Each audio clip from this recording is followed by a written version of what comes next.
nous allons passer à la troisième exposé de M. Stéphane Gors. Il est maître de conférence à l'Université de Bordeaux. Il est chercheur à l'ICMCB, l'Institut de chimie de la matière condensée de Bordeaux.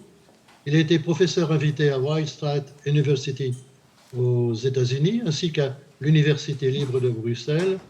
Et il a fait plusieurs séjours aux universités d'Hanoï et de Taïwan. Alors, c'est un métallurgiste et il essaye de trouver de nouveaux matériaux métalliques en anticipant la genèse et l'évolution de leur microstructure en fonction des procédés d'élaboration et de la composition de ces alliages. Il va nous parler aujourd'hui comment concevoir un alliage complexe, dit de haute entropie, grâce aux multiples données sur le design, sur les propriétés, sur les compositions, que l'intelligence artificielle peut manipuler, données que l'intelligence artificielle peut manipuler pour donner des alliages innovants. Je lui laisse la parole. Merci pour la présentation. Bonjour à tous. J'espère que vous m'entendez clairement. Oui. Alors, pendant la présentation, je vais simplement couper ma caméra pour préserver la bande passante et puis je la rallumerai à la fin de ma présentation pour les questions. Donc, mon intervention d'aujourd'hui, elle va être complémentaire à celle de Gianmarco, car elle offre un autre point de vue du même paysage. Donc, elle porte aussi sur la conception des matériaux. Et pour l'introduire, il est fort à propos de citer Yves Bréchet lors de sa leçon inaugurale au Collège de France. Donc, voilà ce qu'il dit. Au cours des âges, l'homme a mis en œuvre des savoirs et des savoir-faire pour maîtriser les matériaux. Il est passé des matériaux de rencontre, disponibles dans son environnement, aux matériaux sur mesure, conçus pour répondre à des cahiers des charges multicritères. Et donc, ces mots sont parfaitement illustrés par un autre grand nom de la science des matériaux. Il s'agit de Mike Ashby, avec ces deux diagrammes montrant l'expansion du monde des matériaux au cours du temps. Dans l'espace considéré ici, la résistance à la rupture est représentée en fonction de la densité. À gauche, ce sont les matériaux préhistoriques, conçus et faits par la nature. Le défi pour l'homme était alors de les mettre en forme. À droite, ce sont les matériaux conçus et faits par l'homme, grâce d'abord au développement de la thermochimie, et aujourd'hui, et encore plus demain, en ayant recours aux approches computationnelles et à la prévision. Donc, au cours de ma présentation, je vais tenter de lever le voile sur la conception des matériaux telle qu'elle se fait aujourd'hui et le rôle que l'on envisage pour l'intelligence artificielle. Alors, on peut définir un matériau comme étant de la matière avec une fonction ou des fonctions particulières reliées au cahier des charges d'une application. Et pour obtenir ces fonctionnalités, il est nécessaire de mettre au point une recette. Dans une recette, on trouve une liste d'ingrédients et leurs proportions. Pour les matériaux, il s'agit de la composition chimique ainsi que des instructions de préparation pour organiser ces composants de façon optimale à différentes échelles. Alors voici un exemple de recette pour la fabrication de tôles en acier. Elle implique le mélange par fusion des métaux et autres éléments du tableau périodique dans des proportions qui sont précises. Par exemple, ici, du fer, du carbone, du manganèse, du silicium, du nickel et du chrome, dans ces proportions-là. C'est suivi d'un traitement thermique d'homogénéisation, le laminage à chaud, le laminage à froid, et enfin des traitements thermiques de mise en solution, de recristallisation, de vieillissement, qui conféreront à l'alliage les propriétés d'emploi désirées. On obtient alors un semi-produit, ici des tôles, qui présenteront des caractéristiques spécifiques adéquates pour fabriquer un châssis de voiture, par exemple. On a donc des entrées, qui sont la composition chimique, les paramètres des procédés, comme par exemple la vitesse de solidification, le taux de réduction du laminage, la température et la durée des traitements thermiques, les vitesses de refroidissement, etc. Et toutes ces entrées, elles donnent des sorties qui sont les propriétés macroscopiques du produit ainsi fabriqué. Et donc, un système d'entrée et de sortie, c'est ce qu'on appelle une fonction, au sens terme. Et en sciences des matériaux, on parle de fonction objective.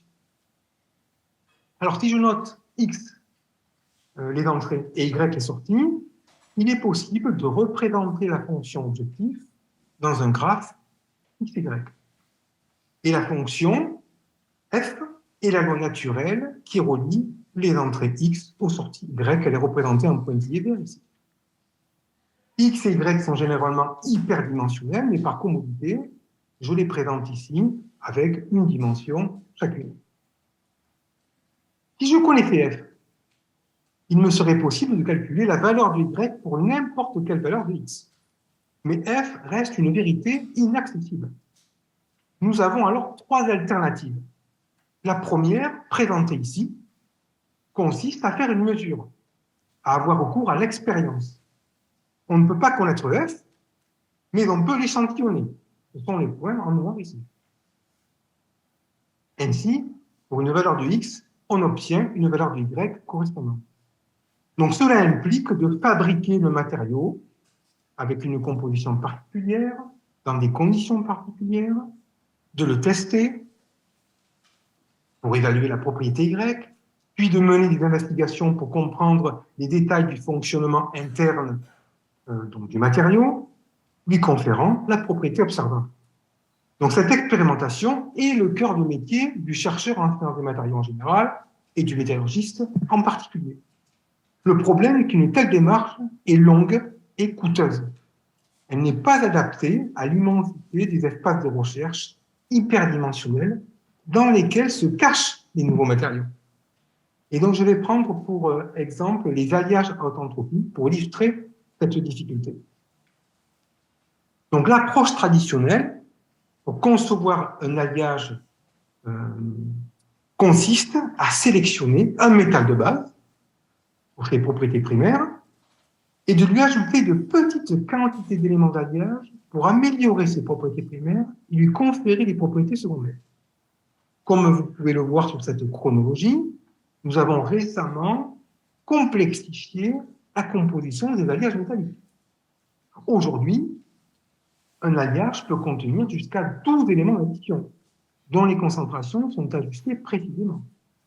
Mais malgré cela, tous les alliages que nous utilisons aujourd'hui possèdent un élément de base qui domine la composition chimique. C'est ce que montre cette figure, notamment cet axe, où l'on voit l'intervalle de concentration du métal de base pour différentes familles d'alliages. On est toujours entre 60% et 100%. C'est différent avec les alliages à haute entropie qui sont placés donc. Au lieu de baser un alliage sur un seul élément, les alliages à haute entropie sont des mélanges concentrés de plusieurs éléments principaux, dans le but de former une base multiple. Donc ce nouveau principe de conception élargit le champ des possibles et donne aux métallurgistes plus de degrés de liberté pour découvrir et mettre au point des alliages plus performants en espère. En effet, au lieu d'avoir seulement 67 bases possibles, c'est en fait le nombre d'éléments métalliques non radioactifs du tableau périodique, nous avons plus de 110 millions de bases différentes avec 3, 4, 5 ou 6 éléments principaux avec la même palette d'éléments de départ, le tableau périodique. Et donc, pour faire face à cette expansion de l'espace de recherche, nous devons développer de nouvelles méthodes de conception des matériaux. Et pour aller donc au-delà des limites de l'expérimentation, eh bien, la prévision, Jean-Marc en a beaucoup parlé, se développe suivant deux axes complémentaires. D'abord, la modélisation physique et, désormais, l'apprentissage machine ou l'intelligence artificielle. Et donc, je commence par la modélisation physique, avec laquelle on formalise, dans un langage mathématique, des principes explicatifs pour fournir une certaine représentation de la réalité empirique. Et, enfin, pour établir des prévisions sur le comportement des matériaux. Cependant, produire de la connaissance en sciences des matériaux et l'utiliser pour développer de nouveaux matériaux est une tâche ardue. On en a déjà parlé. Je vais tenter de vous le montrer avec un exemple qui, pourtant, a trait à une propriété familière. Il s'agit de la déformation plastique. C'est ce que l'on observe lorsque l'on tord un fil de fer ou lorsqu'une voiture se déforme lors d'un accident. Concevoir un matériau qui résiste à la déformation plastique implique de comprendre les mécanismes nanométriques qui donnent lieu collectivement aux diverses propriétés. Dans le cas présent, donc la déformation plastique. Donc voici un matériau qui déforme. On le voit ici à une échelle de quelques millièmes de millimètre. Là, à une échelle de 1 milliardième de millimètre. Les disques blancs que l'on voit ici sont des colonnes atomiques.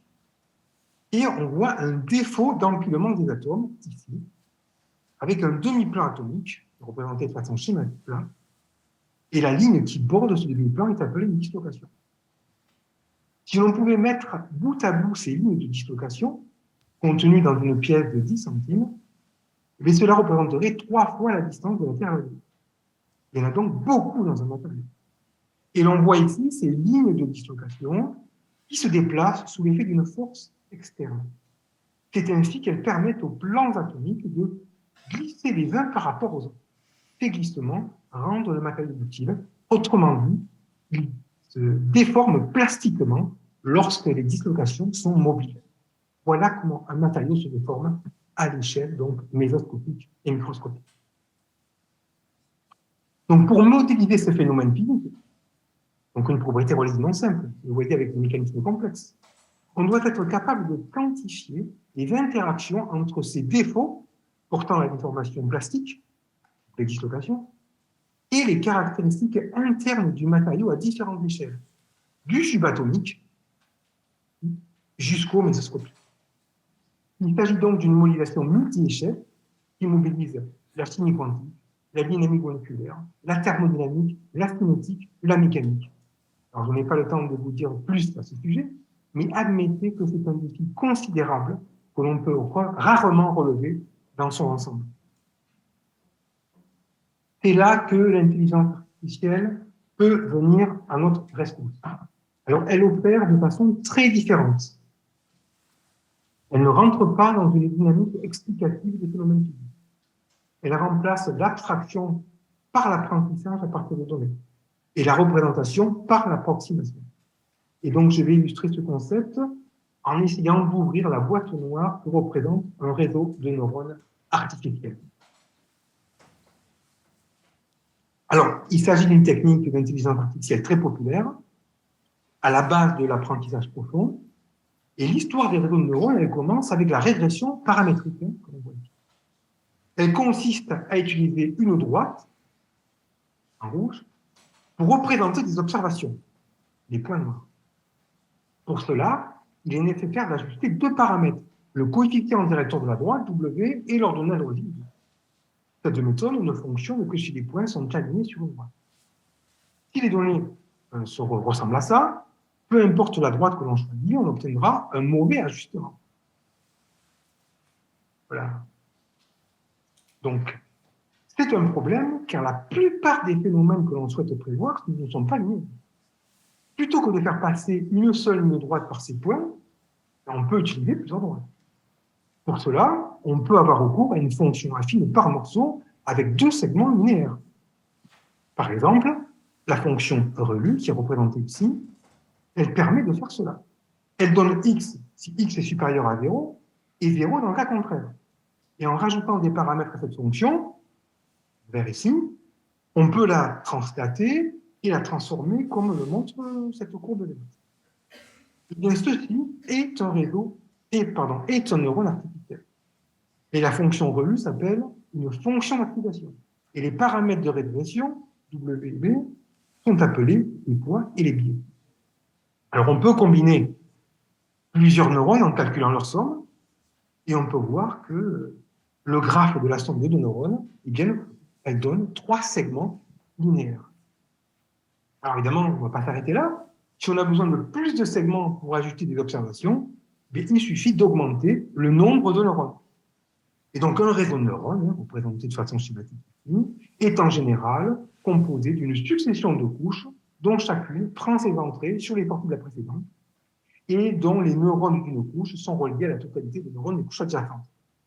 Alors, si on considère la couche 2, par exemple, de ce réseau, eh bien, les sorties de la couche précédente sont multipliées par les poids des connexions puis additionner dans les neurones de la couche suivante avec un biais, avant de passer dans une fonction d'activation qui va introduire donc une non-linéarité à chaque étape.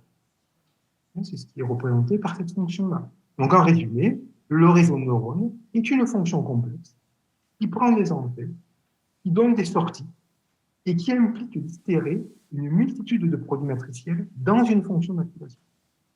Ceci est résumé par cette simple équation. Le résultat est équivalent à une fonction linéaire par morceau, capable d'approximer n'importe quelle fonction continue non linéaire. C'est le fameux théorème d'approximation linéaire. Donc, apprendre à un réseau de neurones consiste donc à trouver les bons poids et les bons biais à partir de données d'entraînement.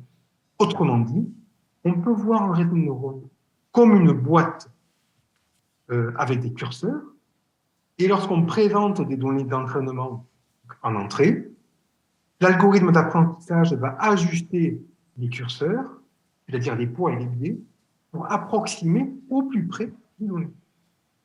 Plus le vecteur d'entrée est grand, plus il y aura de curseurs ajustés et plus cela nécessitera de données d'entraînement.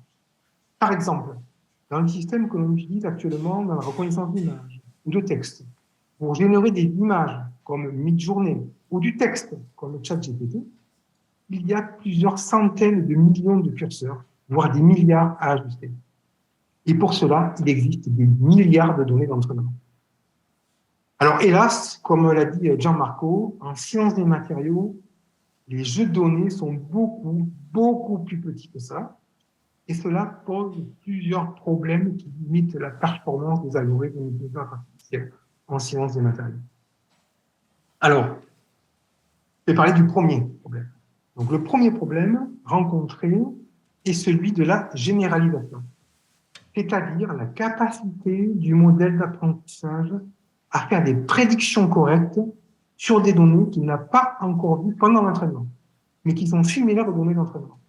Donc, voici ce qui peut se passer lorsqu'on manque de données. C'est représenté ici.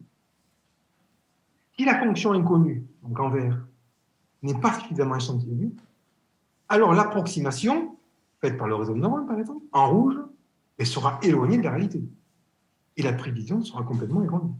Par exemple, pour une entrée, le réseau de neurones donnera ce Y, alors qu'en réalité, le vrai Y, il sera là. L'erreur est considérable. Il faut se rappeler que X est généralement multivarié. Autrement dit, il présente plusieurs dimensions, contrairement à ce que montre ce graphe où il est monodimensionnel. Par exemple, un alliage composé de 6 éléments sera représenté dans un espace à 5 dimensions compositionnelles indépendantes. Et c'est là qu'arrive le second problème, ici, la malédiction de la dimensionnalité. Alors, ce n'est pas un titre de roman d'anticipation. Cela veut dire que lorsque le nombre de dimensions est élevé, il devient alors nécessaire de disposer de beaucoup plus de données pour entraîner efficacement un réseau de neurones ou un modèle d'intelligence artificielle. Car il y a beaucoup plus de paramètres à ajuster. Par exemple, si les données d'entraînement sont limitées, cela peut provoquer un surapprentissage et une mauvaise généralisation. D'ailleurs, je donnerai un exemple dans la suite. Pour donner un ordre de grandeur, voici, sur cette courbe, représenté donc le nombre de points placés tous les 10% entre 0 et 1 en fonction de la dimensionnalité. Donc, pour un espace compositionnel à une dimension, il y a 11 points. Pour un espace à 5 dimensions, eh bien, il y a plusieurs milliers de points. Autrement dit, plusieurs milliers de compositions à échantillonner. Ceci est quasi infaisable expérimentalement.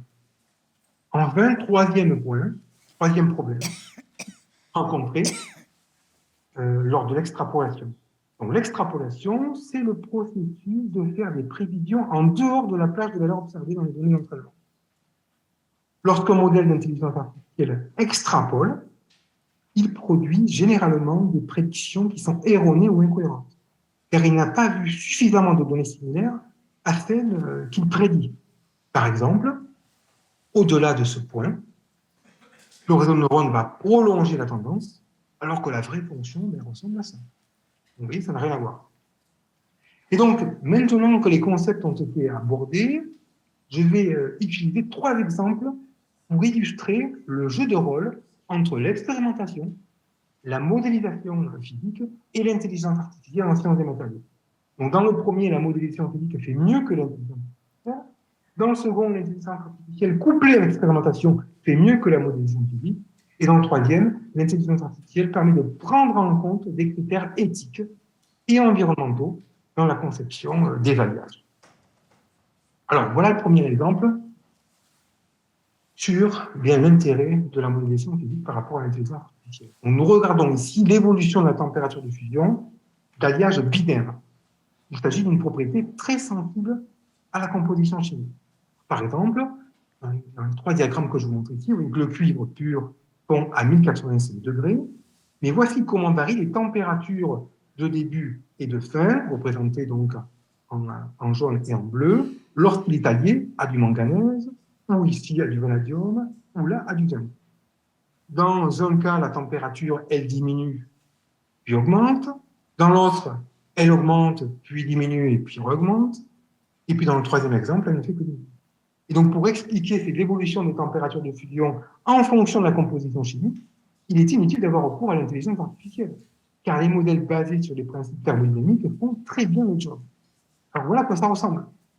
Il stipule que l'équilibre est obtenu lorsque l'énergie de Gibbs donc du système atteint sa valeur minimale. Autrement dit, G mesure le potentiel d'un système pour accomplir une réaction chimique spontanée.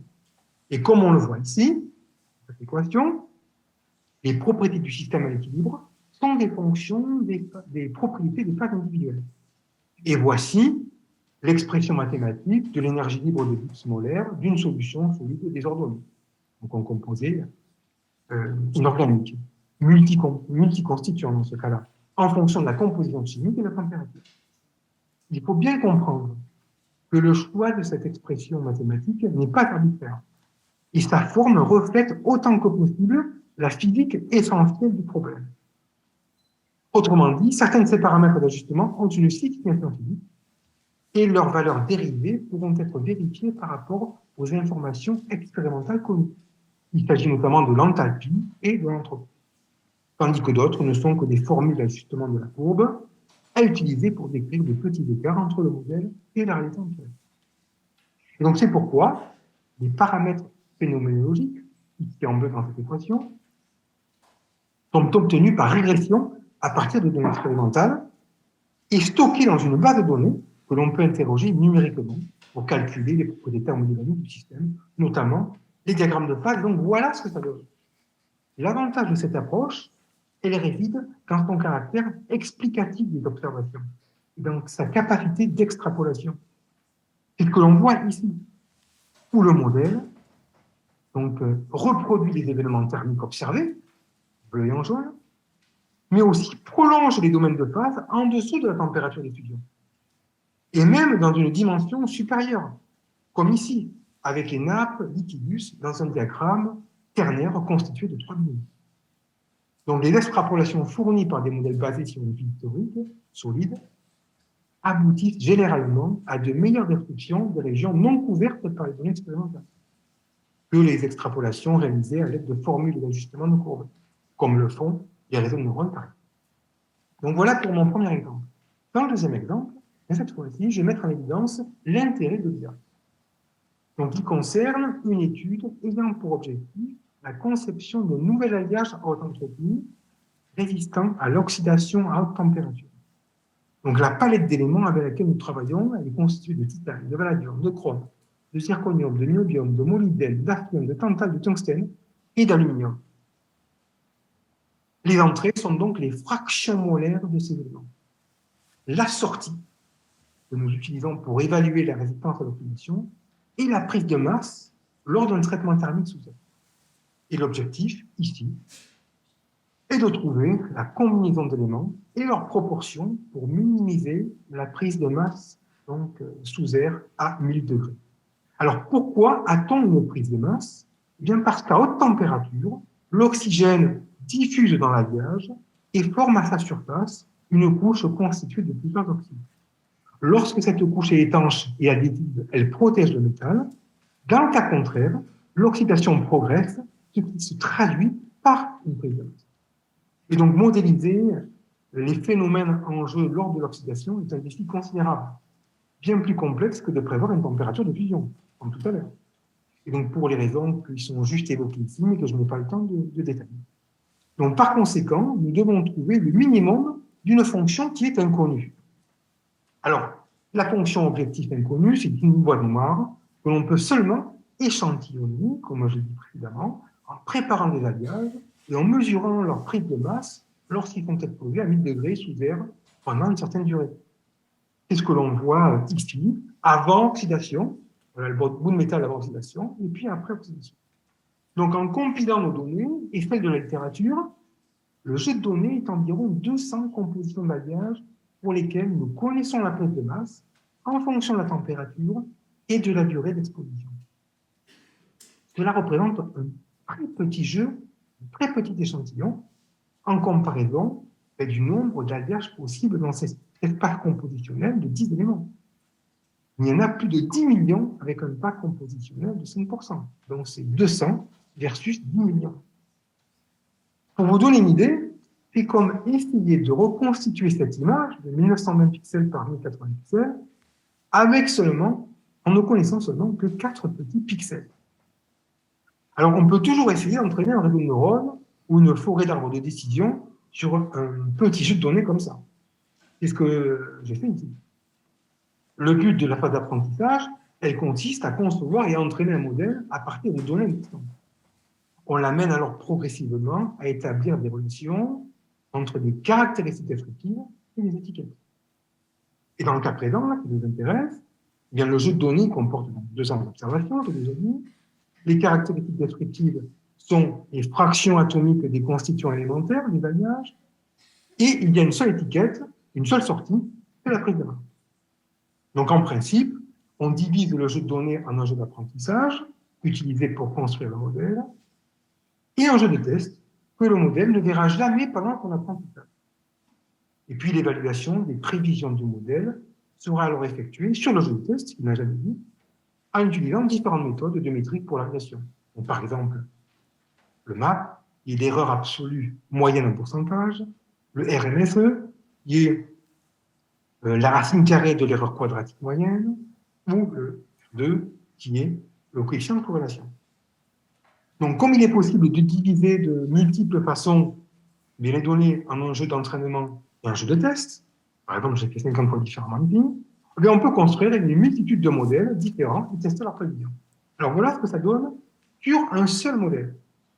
On a ici représenté les prévisions en fonction des observations, ici, observation là, pour le logarithme de la prise de masse spécifique à 1000 degrés pour une durée qui est fixée. Donc, tous les points devraient être alignés sur la droite y est égal à x. C'est le cas pour les données du jeu d'apprentissage en vert, mais pas pour le jeu de test en rouge. Autrement dit, le modèle d'intelligence artificielle n'est pas généralisable. On peut tirer donc la même conclusion pour tous les modèles qui ont été ainsi entraînés. On voit ici que le jeu de test, tous les modèles ont une erreur qui est inacceptable. Alors, comment faire pour déterminer la composition minimisant la prise de masse tout en minimisant le temps d'exécution? Eh bien, il y a une technique d'intelligence artificielle qui permet de faire ça, qui s'appelle l'optimisation bayésienne, qui est très bien adaptée à ce type de problème. Donc, il s'agit d'une approche séquentielle dont l'objectif est d'utiliser un petit nombre d'observations pour estimer un comportement plus global en recourant à l'inférence bayésienne. Donc, cela veut dire que l'on va chercher à exploiter ce que l'on connaît déjà, c'est-à-dire les événements déjà observés, pour inférer la probabilité des événements que nous n'avons pas encore observés et converger rapidement vers la configuration optimale. Alors, ce matin, cette technique a déjà été présentée, donc je vais passer rapidement, mais sachez que, comme Gianmarco l'a dit, je dirais que la question qu'on se pose est quel est l'échantillon à tester après avoir testé ce premier point? Eh bien, le choix il est soumis à un double critère. D'une part, nous devons gagner en connaissance sur le comportement de la fonction et choisir une zone de l'espace de recherche où l'incertitude est grande, c'est l'exploitation. D'autre part, nous souhaitons trouver le point qui minimise notre fonction, c'est l'exploitation. Donc, on est entre l'exploration et l'exploitation. Et ces deux notions, elles sont matérialisées par des indicateurs donc, statistiques qui sont l'écart type et la moyenne d'une distribution de probabilité calculée pour chaque valeur non observée. C'est ce que l'on voit ici. Donc, quand l'écart type est grand, c'est que la zone est mal connue et donc intéressante à explorer. Et quand la moyenne est petite, en bleu, fait que la zone observée est intéressante pour trouver un minimum. Et donc, ce compromis, il est exprimé dans cette fonction d'acquisition. On envoie le maximum ici. Donc, c'est là qu'on fera la prochaine expérience.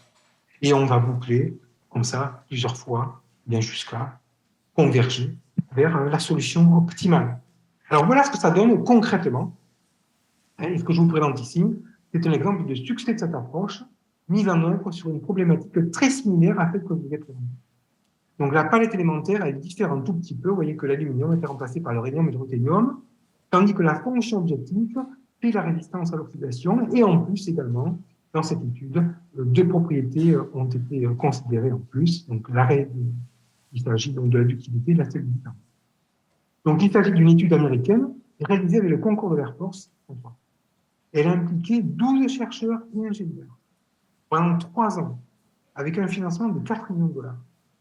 Elle a permis d'explorer efficacement donc, cet espace de recherche à 10 dimensions indépendantes et de converger vers un optimum après 400 itérations. Autrement dit, 400 alliages ont été fabriqués et investigués pendant 3 ans pour, in fine, trouver le meilleur parmi les centaines de millions de possibilités. Illicite. Donc voilà l'exemple dont je voulais vous parler. Je vais passer maintenant à mon dernier exemple. Donc, dans cet exemple, c'est pour vous montrer que la plupart du temps, la conception de nouveaux matériaux, elle se focalise uniquement sur la performance fonctionnelle. Et elle ignore les impacts sociétaux et environnementaux des recettes que l'on met ainsi au point. Pourtant, le choix des éléments constitutifs d'un matériau entraînera des conséquences sur l'économie, l'environnement, le bien-être des personnes. Nous proposons ici de prendre en compte l'impact sociétal dans la conception de nouveaux alliages, ce qui conduira, in fine, à une augmentation des avantages pour la société et une diminution des externalités négatives. Pour cela, nous avons pris en compte 9 critères. Donc, en violet, ceux qui ne dépendent que des propriétés élémentaires. Donc, c'est le prix massique, c'est l'énergie et l'eau requise pour extraire le minerai et le transformer. C'est également le rapport roche sur métal, qui représente la quantité de minerai, de déblais et de roches extraites pour produire une unité de métal raffiné. Pour donner des ordres de grandeur, il faut extraire 7 tonnes de roche pour obtenir 1 tonne d'aluminium. C'est pas tant que ça. Il en faut 9000 tonnes pour 1 tonne de tantale. Il faut 3 millions de tonnes de roche pour 1 tonne d'or. Donc vous voyez que l'impact des mines sur l'environnement, le paysage et la santé des communautés locales varient donc considérablement d'un élément à l'autre. En vert, ce sont les critères qui dépendent aussi des pays dans lesquels les éléments sont extraits de la ressource naturelle et transformés. Il s'agit du risque d'approvisionnement, de notre vulnérabilité à la rupture de la chaîne d'approvisionnement, le travail des enfants impliqués dans l'exploitation des mines et le niveau de corruption dans les pays exploitant les mines.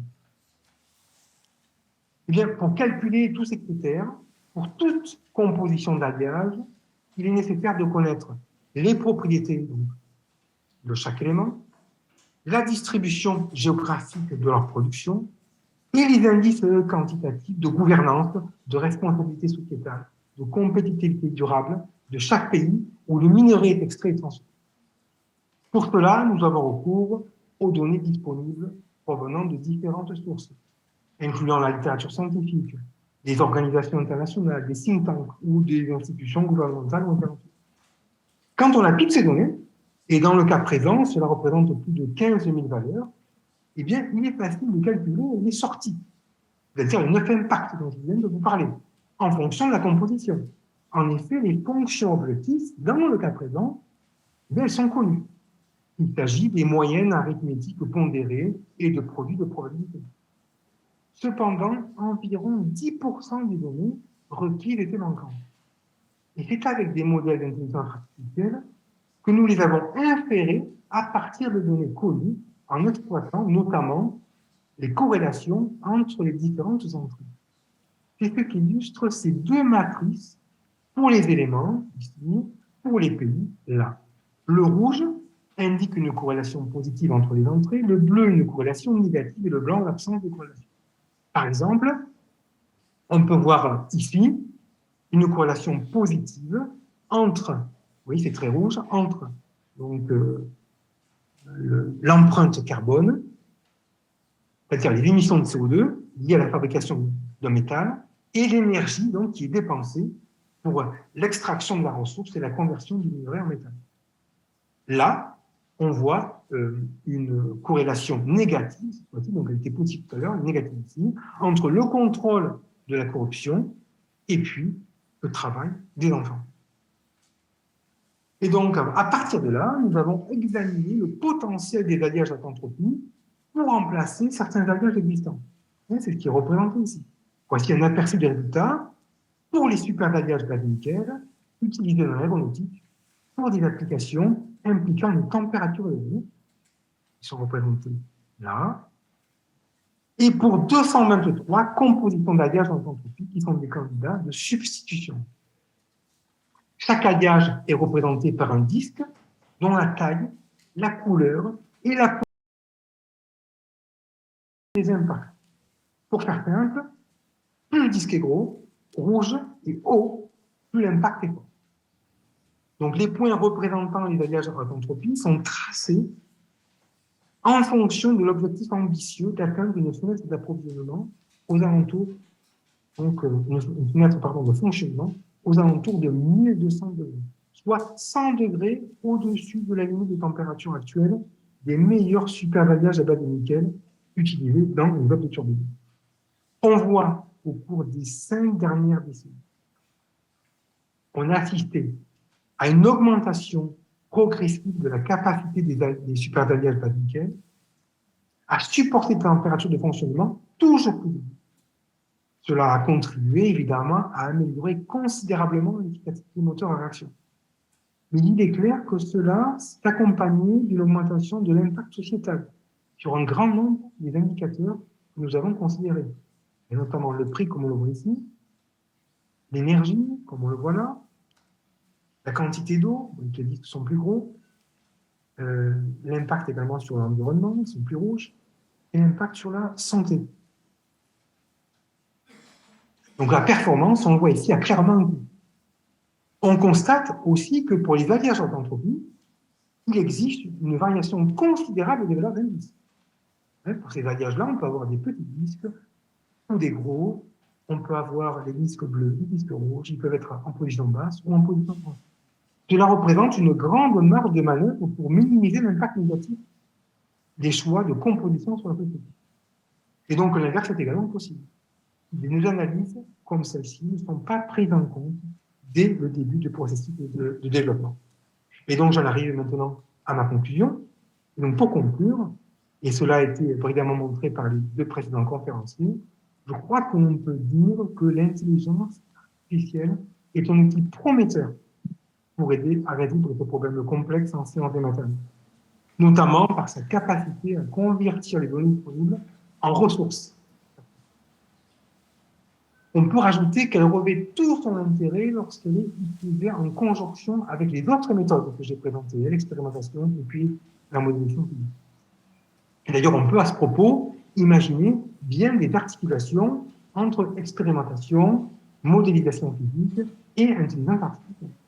En voici 4 exemples. Ici, premier, l'expérience à haut débit, où les calculs à haut débit sont utilisés pour générer plus de données. C'est important car la parcimonie des données est la principale faiblesse de l'intelligence artificielle, qui l'empêche de modéliser avec précision les observations et de faire des prévisions fiables en sciences mathématiques.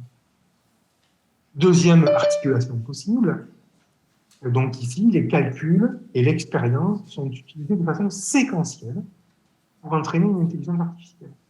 D'abord, avec beaucoup de données computationnelles, nombreuses et précises, modéliser les tendances, puis les données expérimentales plus fidèles à la réalité sont utilisées pour parfaire l'entraînement du modèle d'intelligence.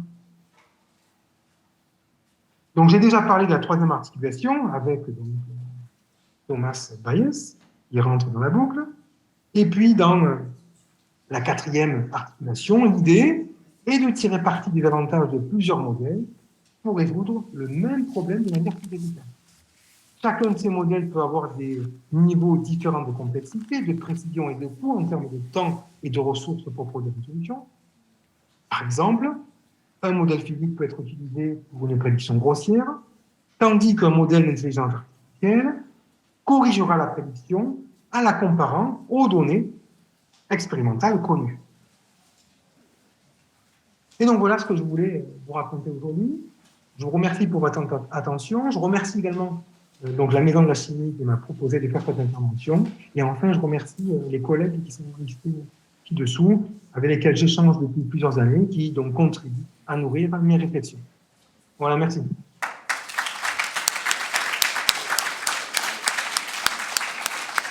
Bien, merci, Monsieur Gors, pour votre exposé très intéressant, parfois un peu complexe, mais les sujets, notamment sur les alliages de haute entropie, est particulièrement difficile. D'accord. Bien, nous avons largement le temps pour plusieurs questions. Daniel je surveille la salle, voir s'il y a des doigts qui se lèvent. Bon, il y a une première question que je voulais poser à Monsieur Gors.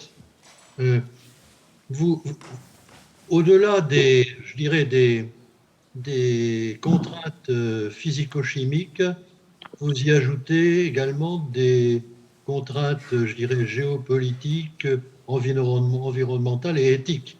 Alors, est-ce que l'intelligence artificielle permet finalement de choisir, que dans votre exemple, quel est le meilleur superalliage à base nickel qui remplit toutes ces conditions? Alors, dans ce que j'ai voulu montrer en fait que le rôle de l'intelligence artificielle, en tout cas pour ce cas précis, c'était donc d'inférer des données qui nous manquaient pour calculer tous ces impacts. Ouais. Et effectivement, on arrive à une conclusion que j'ai montrée sur certains alliages haute entropie en comparaison au superalliage bas nickel, et je dirais qu'il n'y a pas un seul alliage haute entropie qui fait mieux en termes d'impact que les superalliages bas nickel. Il y a une foultitude d'alliages haute entropie qui font mieux. Mais il est bon de le savoir dès le départ, mais pour orienter, je dirais, l'amélioration des propriétés fonctionnelles vers ces alliages-là, plutôt que vers d'autres, peut-être que du point de vue fonctionnel seront aussi bons, mais qui, du point de vue des impacts sociétaux, seront bien moins. Tout à fait. Vous avez mis en particulier les difficultés d'approvisionnement. C'est un thème que nous avons traité au mois de novembre sur les matériaux stratégiques, où nous avions vu effectivement quel était le point, le verrou technologique que présentait un certain nombre de métaux ou un certain nombre de minerais, compte tenu des difficultés d'approvisionnement et également de l'appauvrissement, je dirais, des mines au cours des 50 dernières années, qui montraient effectivement, comme vous l'avez dit, que pour avoir une tonne de métal, il fallait avoir des centaines de tonnes de minerais, et donc un traitement qui continuait à être vraiment très lourd pour l'environnement. Tout à fait, d'où l'importance donc du recyclage, que le recyclage consomme 10 fois moins d'énergie, et donc émet 10 fois moins de CO2 pour fabriquer la même tonne de métal. Tout à fait. Des questions dans la salle? Des questions? Eh bien, j'ai l'impression que non. Pas de doigts qui se lèvent. Ben, écoutez, merci beaucoup. Merci beaucoup, M. Gors. Merci aux trois intervenants. Merci, Jean-Claude.